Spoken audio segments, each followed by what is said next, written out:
ಅತ್ಯಂತ ಯೋಗ್ಯವಾದದ್ದನ್ನೇ ಮಾಡಿದೆ. ಇಷ್ಟು ದಿವಸ ನಿನಗೆ ಉತ್ಪನ್ನವನ್ನ ಕೊಟ್ಟದ್ದು ಸಾರ್ಥಕವಾಯಿತು. ದುರ್ಯೋಧನನ ಬಯಕೆ ಪೂರ್ಣವಾಗುವುದಿದ್ದರೆ, ಕುರುಕ್ಷೇತ್ರವನ್ನ ಆತ ಗೆಲ್ಲುವುದಿದ್ದರೆ ಈ ಅಸ್ತ್ರದಿಂದ ಮಾತ್ರ ಸಾಧ್ಯ.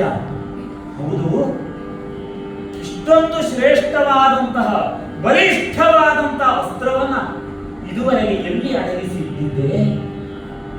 ಅದಾರಿಗೂ ತಿಳಿಯದಂತೆ ಹೇಗೆ ಗೌಪ್ಯವಾಗಿ ಇಟ್ಟಿದ್ದೆ?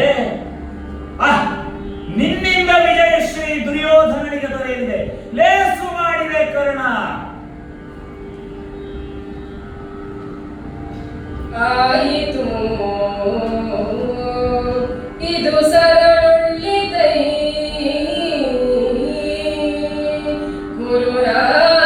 ಗುರುರಾಯನಭ್ಯುದಯ ಪ್ರಪಂಚವಿದಾಯಿತವು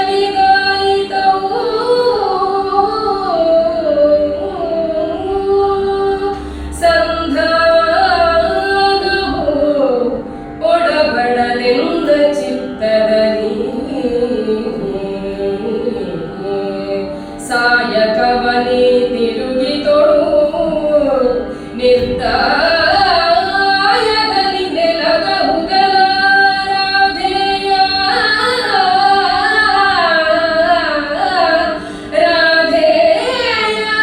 ಸಾಯಕವನೇ ತಿರುಗಿತೊಡು ಎಂದನು ಶಲ್ಯನು ಅವನೀ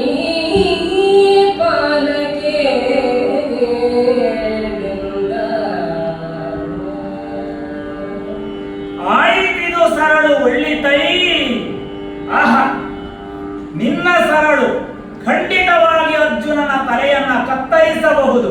ಒಳ್ಳಿತೈ, ಒಳ್ಳೆಯದೇ ಆಯಿತು. ಆದರೆ ನೀನು ಗುರಿ ಇಟ್ಟದ್ದು ಎಲ್ಲಿಗೆ?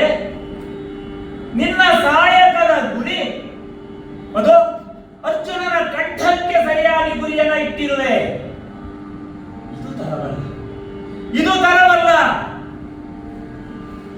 ಇದಿರು ಪಕ್ಷದ ಸಾರಥಿ ರಥವನ್ನ ಕ್ಷಣಕಾಲ ಭೂಮಿಗೆ ಅಮುಕಿದರೆ ಆಗ ಅರ್ಜುನನ ಕಂಠದ ಬದಲು ಕಿರೀಟ ಹೋಗಬಹುದು.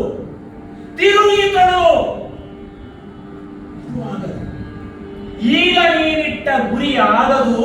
ತಿರುಗಿತಳು ಸಾಯಕವ, ಸಾಯಕವ ಬಾಣವ ತಿರುಗಿತಳು.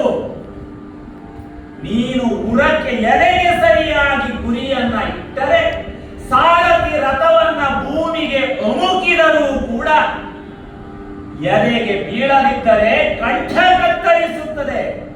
ಸಾಯಕವ ತಿರುಗಿತೊಡು ಕರ್ಣ, ಸಾಯಕವ ತಿರುಗಿತೊಡು ಎಂದು ಮಾದ್ರೇಶ ನುಡಿಯುತ್ತಿದ್ದರೆ